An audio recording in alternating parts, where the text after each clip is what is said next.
Hi folks, welcome to another Stall13.com video. Is a Horseshoer the same as a Farrier? Is a Farrier the same as a Horseshoer? Or is there a difference between the two? There's a very big difference.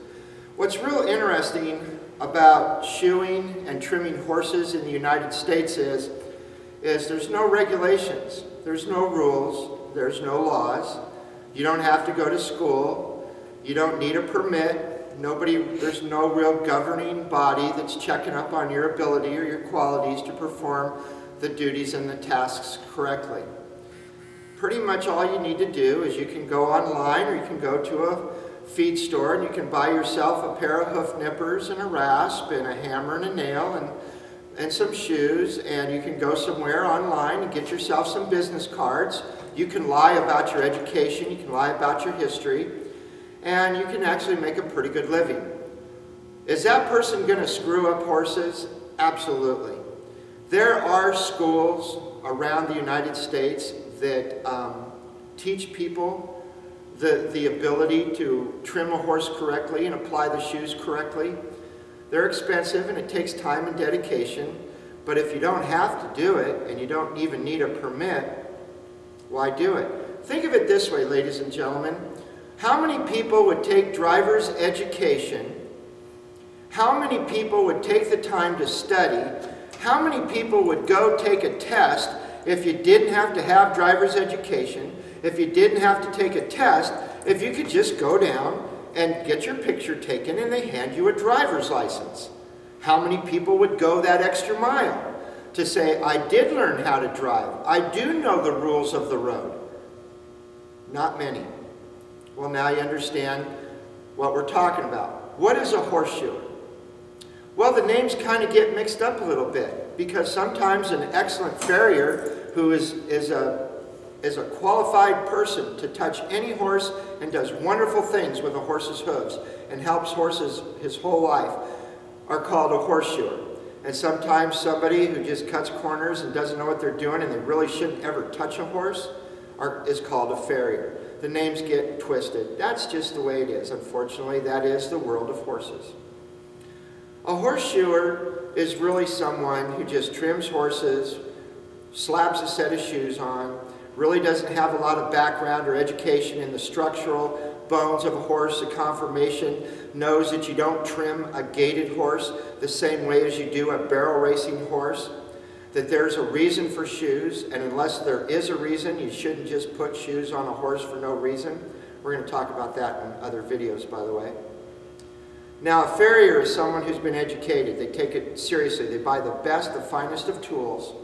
They know their craft. They know their trade. They understand the locomotion of a horse, conformation. They know. They do. They help. They heal. And they are professionals. And they usually have a forge. And they make shoes from scratch. How do you know that if you're getting what you want? Well, if someone pulls up at your house, ask them, do you have a forge? They say, no, I don't have a forge. Forges are too expensive. No, a forge is not too expensive. A propane tank and a modern forge is going to run you around $600 for the forge and the propane tank. $600.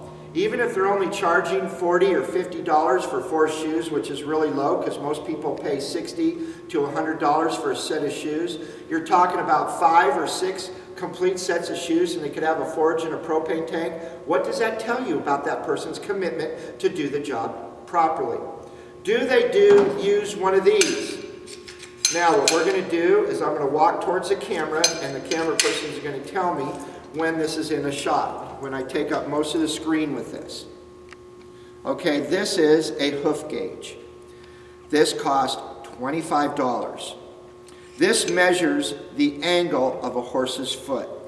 Think of it like a machine that balances tires, a machine that aligns the front end of your car. That's what this device does. This is not a new invention, ladies and gentlemen. You can pick up horse books that are over 200 years old, and there's hoof gauges in them made out of wood. This measures the angle of a horse's foot so that each foot is balanced and they're the same.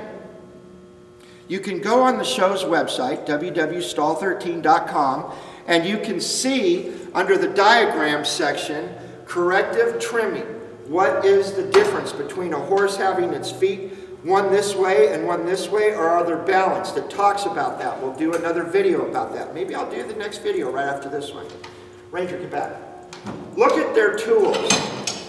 Are their tools nice and shiny, or do they look like they've been through a battle and they're used? Do they have the proper tools? Do they, when they remove clinches, do they use a clinch cutter? Do they have nippers? Look at their shoeing apron or their chaps. Are they shiny and brand new, or do they look like they have just really seen some miles? What does that tell you? Well, number one, tells you that they work on a lot of horses. Number two, ask them where they buy their tools. Ask them how much their tools cost. You can't buy a quality pair of hoof nippers for less than $200. Today's date is the 19th of December, 2011. If you spend less than $170, $180, these are over $200 for just hoof nippers. Ask them how long their hoof nippers last. If they say that they've had the same hoof nippers for years, that tells you two things. They're not working on a lot of horses, or they're lying to you. Remember, there's no laws, no rules. They can hurt your horse all they want. There is a difference between a shoer and a farrier, and it's up to you. You have a fiduciary responsibility to your horses to know who's working on your horses. Come on. It's your horse, it's your money. Maybe you only have one horse at a boarding facility, and you only see your horse once a week. That does not negate your responsibility to pick qualified professionals to work on your horse. I know I'm being a little harsh on you, but this is a harsh subject, because horses are lamed for life. Horses get screwed up for life because somebody picks up a pair of hoof nippers, they pick up a rasp, and you allow them to do the wrong thing to your horse. Now, whose fault really is that when it comes down to it? And I'll tell you what's really interesting. There is 10 horseshoers on every corner, not farriers. But yet, when you go to a barn or you go to a rodeo or a horse show, and you ask somebody, how hard is it to find a good person to work on your horse's hooves? They say, oh man, I looked for years before I found a good guy. What does that tell you? What's the seriousness of this topic? This has been another stall13.com video. Take care of yourselves and take care of your horses.